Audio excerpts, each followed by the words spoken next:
I relish the thought of your envious face catching a glimpse, but I'm not one to revel in cruelty, so I'll let it slide. It might be rather awkward for you to witness me, so why not take shelter in the bathroom or some other secluded corner?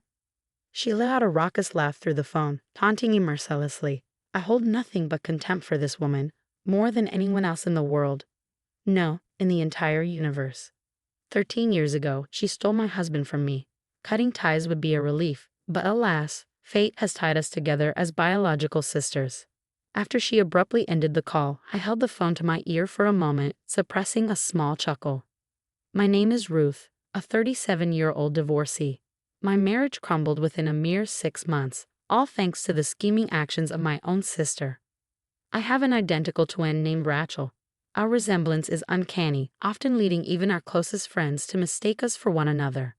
However, despite our similar appearances, our personalities couldn't be more different. I tend to be reserved, while Rachel is assertive and bold. I excelled in academics, while Rachel thrived in sports. Rachel has a habit of speaking her mind without filter, often criticizing even my choice of attire with remarks like, "How could you wear something so unstylish?" People will think I lack style too because we're twins. That would be dreadful. Our tumultuous relationship isn't confined to our home. Rachel has a knack for stirring up trouble wherever she goes. During our school days, I frequently found myself harassed by girls from other schools because of her antics. "Hey, stop getting on my boyfriend," she would shout, even when I had no idea who these girls were. "Not again, Rachel," I would sigh in exasperation. Rachel's penchant for snatching away anyone she fancied, regardless of their relationship status, only added fuel to the fire. While I blame the men too, Rachel's actions are particularly egregious. What's worse, she often loses interest in these conquests as quickly as she ensnares them, sometimes ending relationships in as little as a week. Rachel, you need to cease this foolishness. Have you ever considered the feelings of these other girls? And what about me? I'm suffering too, I once pleaded with her. Her response was dismissive, claiming that the jealousy of unattractive women was terrifying. As if her interference in my romantic life wasn't enough, she even had the audacity to belittle my boyfriend John. This man John is the same despicable ex-husband who callously discarded me 13 years ago. We became close while attending the same tutoring center, his quiet demeanor providing me solace in turbulent times. After graduating from the same university, we decided to tie the knot. Little did I know, just 6 months into our marriage, John would present me with divorce papers, uttering the words, "Please divorce me." I reached my breaking point, and I'm sure you know precisely why. Seated next to him was my sister, Rachel, her face smug with satisfaction. Taken aback, I stammered, I'm sorry, I don't understand. Did I do something wrong? I don't remember." Before I could finish, John slammed his fist on the desk, his voice booming. "Really? How dare you?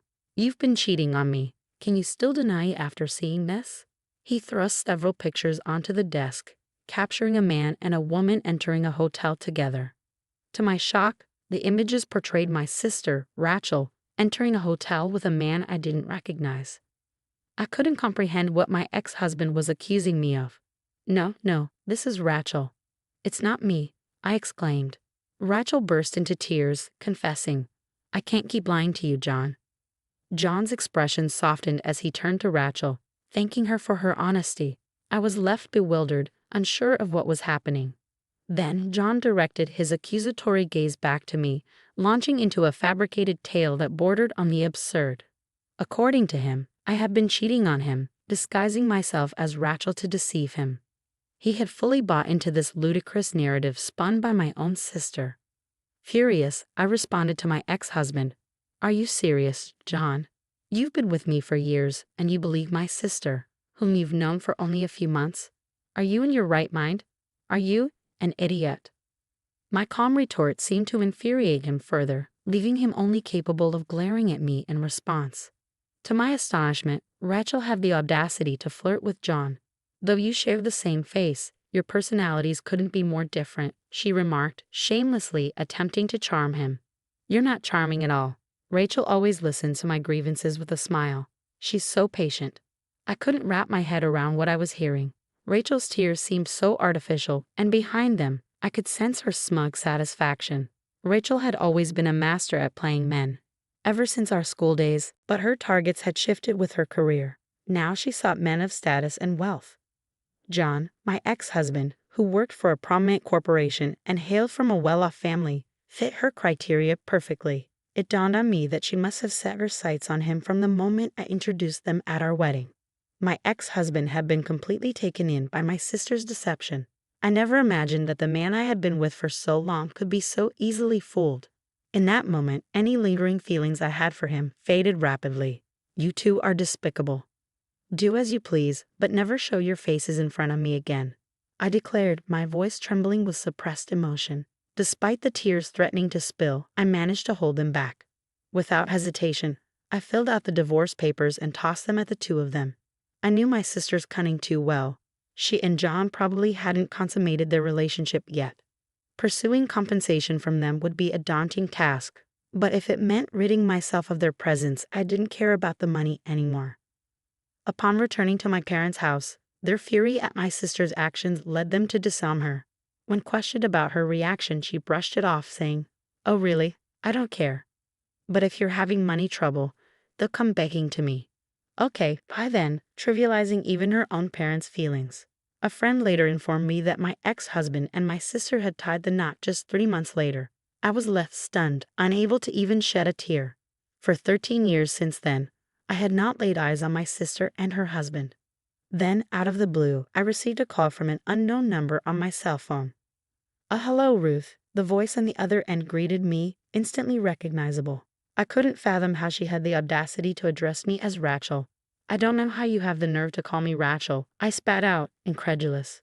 Rachel chuckled in response, her tone lacking any semblance of remorse. "Are you still holding a grudge? You're always so gloomy, Ruth.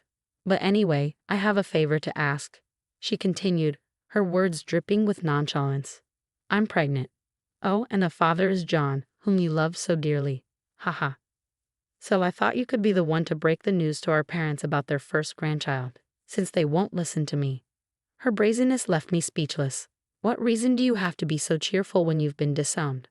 I retorted, my frustration simmering beneath the surface. But Rachel simply laughed it off, as if my words were inconsequential. "How many years has it been?" 13 years, I believe. "You're probably still living alone in our parents' house, nursing your grudges," she taunted. "Well, I'll be the one to give them a grandchild instead of you." Rachel had always possessed a knack for getting under people's skin. "I'd love to witness your envy, but I'll spare you the sight. It would be too pitiful," she added, her laughter echoing through the phone.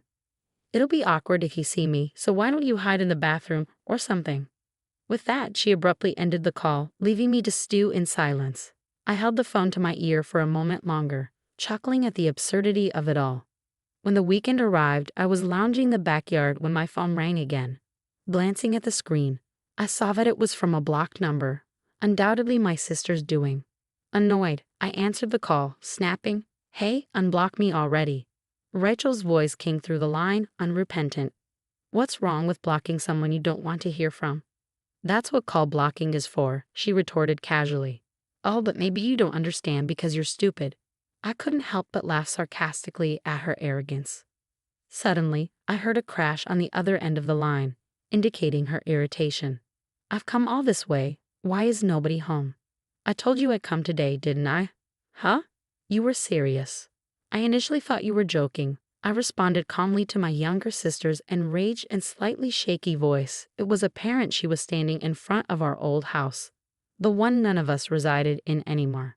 Concerned about the potential disturbance she was causing, I swiftly provided her with my current address and hung up the phone. After about an hour, the doorbell chimed, and there stood Rachel and John, her sullen expression matching his. Without preamble, Rachel launched into her tirade. "You've got some nerve. And what is this place? Why on earth would someone like you be living in such a nice apartment?" Her eyes blazed with anger. Unfazed by her outburst, I calmly informed them that the neighbors wouldn't appreciate the commotion.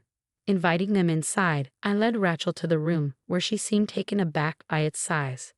Suppressing a smirk, I gestured towards our mother, quietly observing from the couch. "Well, you said you had something to discuss.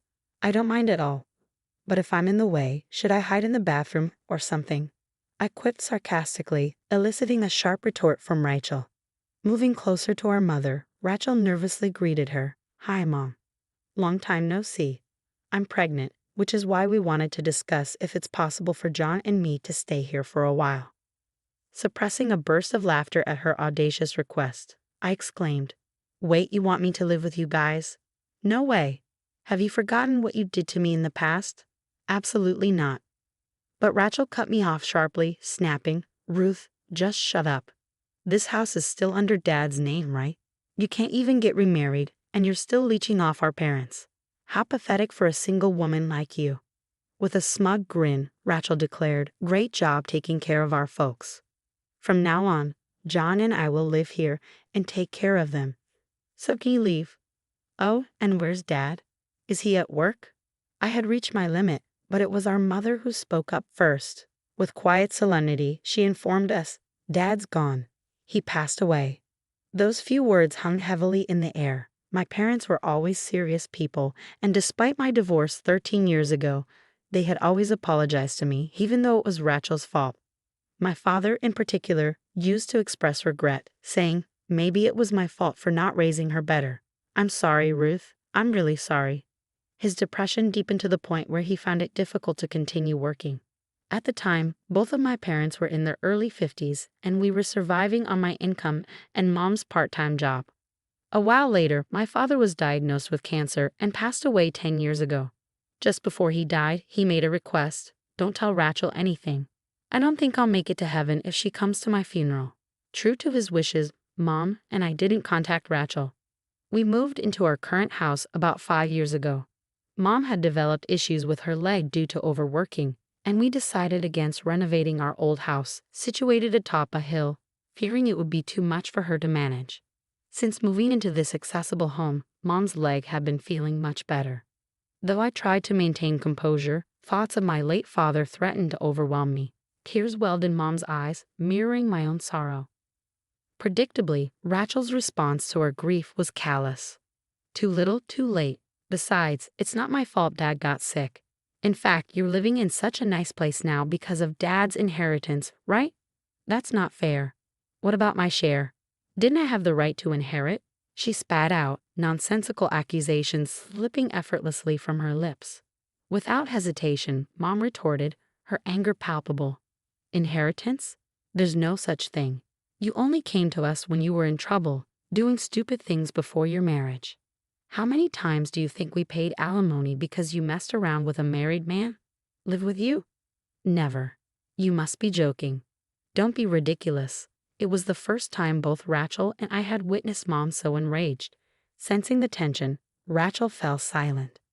Then John, who had remained quiet like a puppet until now, interjected, "Rachel, you've been deceiving me, haven't you? Ever since. I married you, and my life's been a mess. You're a reckless spender, and you don't do any housework." My ex-husband's words nearly made me burst out laughing. He must be quite something to have put up with her for 13 years. Moreover, when he approached me, he said, "Ruth, I've been regretting our divorce. Do you want to start over? Let's let bygones be bygones." When he tried to touch me softly, I felt a chill run down my spine. "No way. Please, let bygones be bygones. Who does he think he is? Is he stupid?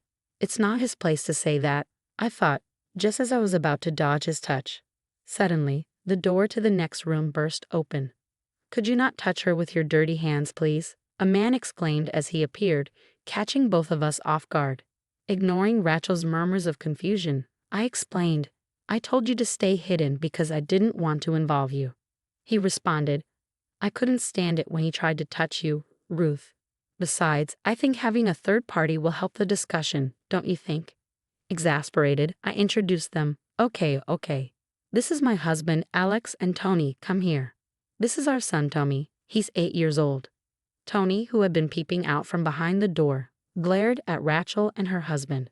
"Huh? You're remarried? Unbelievable." "Why?" Rachel was more surprised than anyone that I had a husband and a son.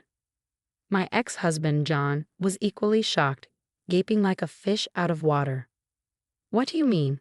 Why? How many years do you think it's been?" "It's been 13 years.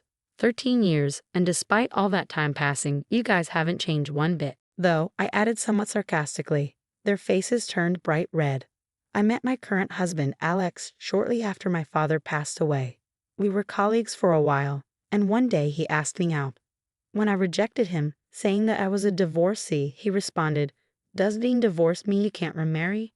He asked me out once more, and we got married a year later. Our son, Tony, was born the following year. Alex treats my mother very well, doesn't mind us all living together, and my in-laws, who already live with Alex's brother and his wife, have reassured me, saying, "We're glad you're here for Alex." It was Alex who proposed moving to our current house, concerned about my mother's mobility. Facing the two shocked individuals, I firmly stated, "My mother and I are living our lives here. Can you not disrupt?" Turning my attention to Rachel, I continued, "You said you were pregnant. How many months along are you?" Their flustered responses to my question hinted that Rachel was likely lying about being pregnant. I had been married to John for only 6 months, and I never got pregnant. That fact had been the reason my former mother-in-law used to make snide comments. If Rachel wasn't pregnant, it meant that was probably the case.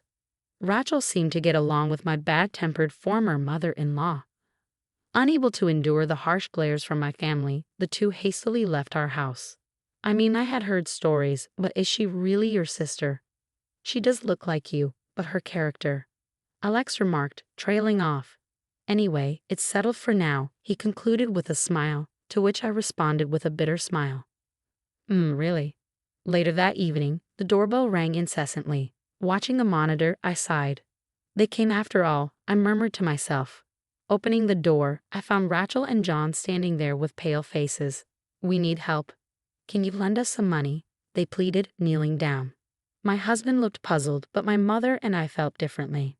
During the day, while waiting for a call from Rachel, my mom received a call from a certain individual, a friend of my deceased father, who currently rented our old home. His family was living there now. When I returned home, I found the flower buds in the garden ravaged and the windows cracked. The security footage clearly showed a man and a woman, with the woman infuriated, stomping on the flower beds and hurling stones at the windows. Of course, it was my enraged sister, Rachel. During a phone call with me, Mom had given Rachel's contact information to Dad's friend, and upon learning about Rachel's actions, he was furious.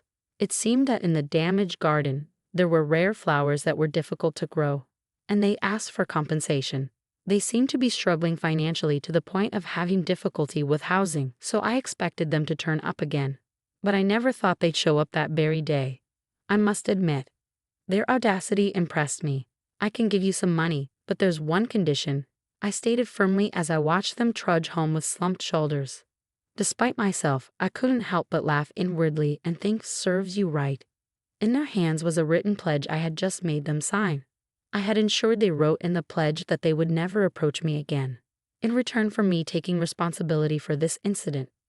But Rachel is still my sister by blood. It's hard to completely cut ties with her. There may come a time when she'll use the power of the authorities to approach me. When that time comes, I'm prepared to fight using the audio recordings I secretly made 13 years ago. This time as evidence. Because you see, I have no intention of forgiving my sister and her husband anytime soon. Later, a friend told me that my ex-husband had immediately resigned from the big corporation after our divorce and started working as a staff member in a fortune-telling establishment run by my former mother-in-law. Because they were family, he was paid a high salary, and he and my sister seemed to have been living a life of luxury. However, a few months ago, my former mother-in-law suddenly passed away from illness, and my ex-husband, who had no talent for fortune-telling, took over as her successor. But the establishment quickly closed down. In their desperation, the couple claimed, "This is a bracelet that our late mother lovingly made," and targeted the people who had faith in my former mother-in-law. However, a whistleblower exposed their lies and the victims formed a group. The victims began flocking to the establishment every day, and my sister, who no longer had a place to live and work, came to ask for my help. I was so irritated by their audacity. However, seeing that the police have started moving, it's probably only a matter of time before the two of them are held accountable for their crimes. After that, we moved again. The reason was my husband Alex's job transfer. "Can I really come along?" Mom asked apologetically, to which Alex, my husband, responded with a chuckle. "What are you talking about? You're an important part of our family, Mother. Even if you resist, I'll carry you over my shoulder and take you along, okay?" Upon hearing Alex's light-hearted joke, Mom let out tears of gratitude. "Grandma, you're crying again. Here, have a Kleenex." Tommy, serving his emotional grandmother, was concerned but still smiled. As I watched my family, I felt a wave of gratitude for the happiness I felt.